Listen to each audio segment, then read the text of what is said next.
Death. Within anime and manga, and really just in fiction in general, depending on how it's handled, it can be something with a lot of weight behind it or something completely meaningless. And within Takopi's Original Sin, death is very present. Before really diving into this, I do want to warn everyone of two things. First, if you're not really good with darker stuff, darker themes and stuff like that, then maybe this video isn't for you. Yeah, so just warning you about that. But also, there will be spoilers in this. So if you haven't read Takopi's Original Sin, it's only 16 chapters, and yeah, you could probably read it pretty quickly. Anyways, though, Takopi's Original Sin not only has topics such as death, but it also includes bullying, abuse, neglect, and innocence, weirdly enough. And all these topics are shown through four characters: Takopi, Shizuka, Marina, and Azuma. Takopi is the main character of this story, and his goal is to bring happiness to people. And he's also an alien. But the first person he meets is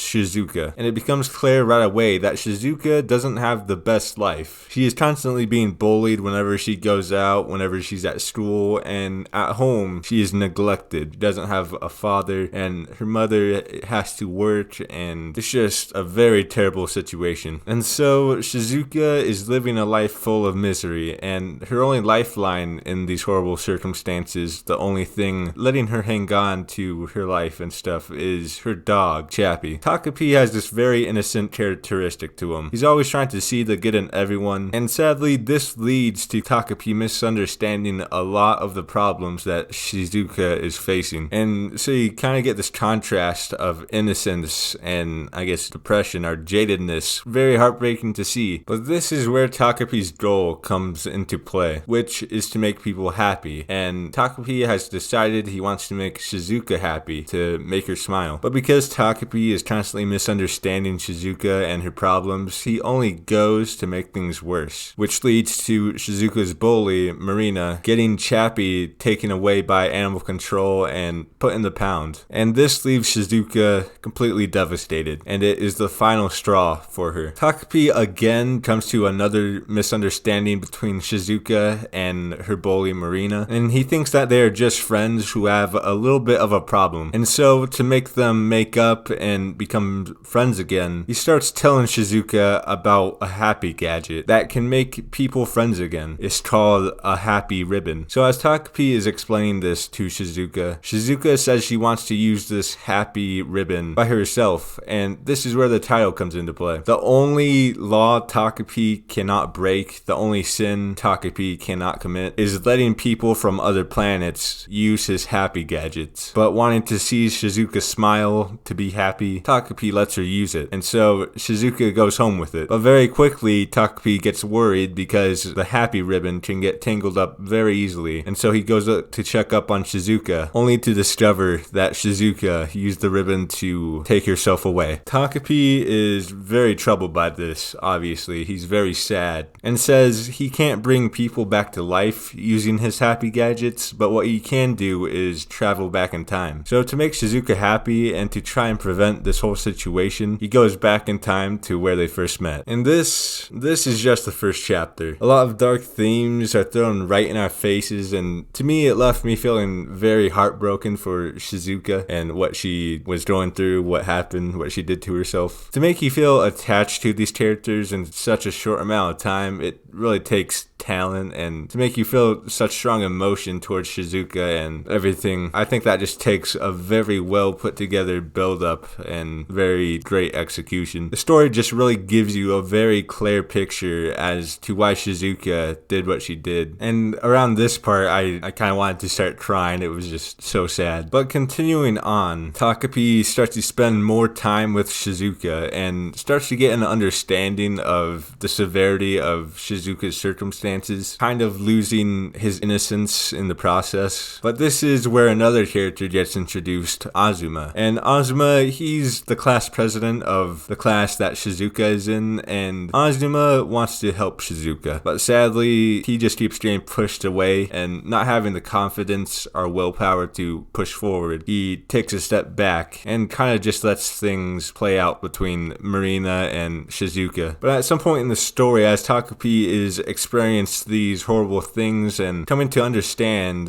what's going on, why this whole situation is just wrong, he ends up taking Marina out of the picture. Now, it was on accident, but still, it's very, very crazy. And right after this happens, Shizuka smiles, and I think it's like the first time we see her smile. Now, I think this is really one of my only problems in Takopi's Original Sin. In the first chapter, we got so much build-up and, a very clear line of reasoning as to why, Shizuka took herself out of the picture. But right here, where Marina gets taken out of the picture, right after, Shizuka goes from this very docile character to a complete and utter, psychopath. And it just didn't really have as much build-up and, I guess, nuance that the first chapter had. And Shizuka going all crazy and stuff kind of feels cheap. That's what I'm trying to say. I do want to talk about this later, so I guess let's just get back into the story. It's only a downward spiral from there. Azuma stumbles across this whole situation between Shizuka, Takopi, and Marina. Azuma is actually persuaded from Shizuka to help them not get caught and, to hide the body. And so Takopi changes his appearance from an alien to Marina using a happy gadget. So, he can make it seem as if Marina is still alive. And so this is where we get to see Marina's background, and it's revealed that Marina's home life is very bad. And it actually seems to be a bit worse than Shizuka's home. And it gives you the reason why she is a bully and why she holds such a deep hatred towards Shizuka. It's pretty much the classic case of a bully. You can never really tell what is going on in someone's life. And Takopi going undercover as Marina, he starts to see the severity of taking Marina away. And pretty soon after seeing this, the story gets shifted towards Azuma and also his home life. And just like Shizuka and Marina, Azuma's home life is very depressing. It's very clear he craves attention from his mother, and he feels very inferior towards his brother and almost some jealousy even. And Azuma's brother actually starts to pick up on this, and eventually Azuma's brother confronts Azuma about this. And so Azuma talks about his problems and about their mom always showing more affection towards him because he's almost perfect and he does so good in school and stuff, and that he's just the favorite. But Azuma's brother breaks down this perception of himself towards his brother, and they kind of make up. And it seems like the story is getting brighter from there on. But Azuma, he was actually convinced by Shizuka to try and make it seem like he killed Marina. Yeah, he tells that to his brother right after all of this, and yeah, it really sucks. And after that, there's another event that goes on that is very, very important and gives us a lot of very important details. But before I get into that, I need to mention another thing, and that is the chapter titles. Now, the first chapter is called To You in 2016, and this is important because it's actually the name of the first arc in the story, and the one that comes next right after this is called To You in 2022. To You in 2022, it's a flashback. It's Takopi's flashback of the future. I know it sounds kind of confusing, but it makes sense in the story. It's in this flashback where, again, very important information gets revealed, and mainly about Marina and her mom, the events that lead up to Takopi meeting Shizuka. You see, To You in 2016 is about Takopi coming to an understanding about Shizuka, feeling sympathy for her, and it's pretty much the same thing in the second arc, To You in 2022, but instead Shizuka gets replaced by Marina. And all of this brings us to the third and final arc of the story, To All of You in 2016. And it's in this arc, Takopi understands everything he was doing up until then was very wrong. The way he went about things, his methods, and he just realizes he doesn't really know what to do for Shizuka and Marina. And so Takopi only being able to use his powers one last time, or his happy gadgets one last time, he goes back in time one final time. That was a weird sentence. And Shizuka, Marina, and Azuma are still in horrible situations. Shizuka is neglected and bullied. Marina is abused, and Azuma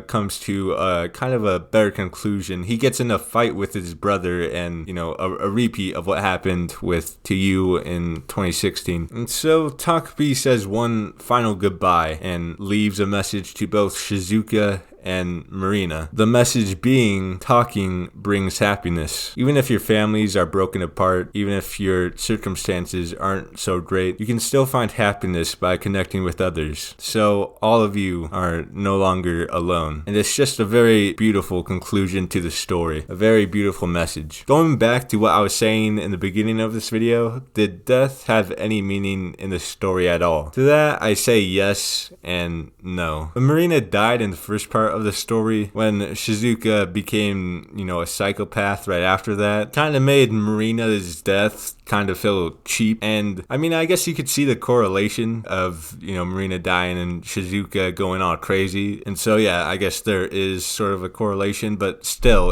there's not really all that much buildup for how Shizuka became in that little bit of time. I think in the first chapter, it's kind of used a lot better, I guess maybe because there is so much buildup. Overall, with what the series has to say about how talking can bring happiness, I can really appreciate that. Even if I do have some problems with the story, it's still a good story. I originally read this because of another manga by the same mangaka, Taizen 5, and that is the Ichinose family's Deadly Sins. And, I actually kind of like the name because it has sin in its name. They both cover the topic of bullying. And yeah, I'll probably be doing a video on that here pretty soon. But if the Ichinose family's Deadly Sins is, kind of like stretched out a bit more, or if it's going to have a lot more chapters, I think it can be really done very well. A lot more care can be put into writing the story. If that happens, then it'll be a good manga. Anyways, though, it is almost New Year. So to all of you in 2023, have a happy New Year. Alright, that one was too corny, even for me. But yeah, thanks for watching. See you in the next video, and peace.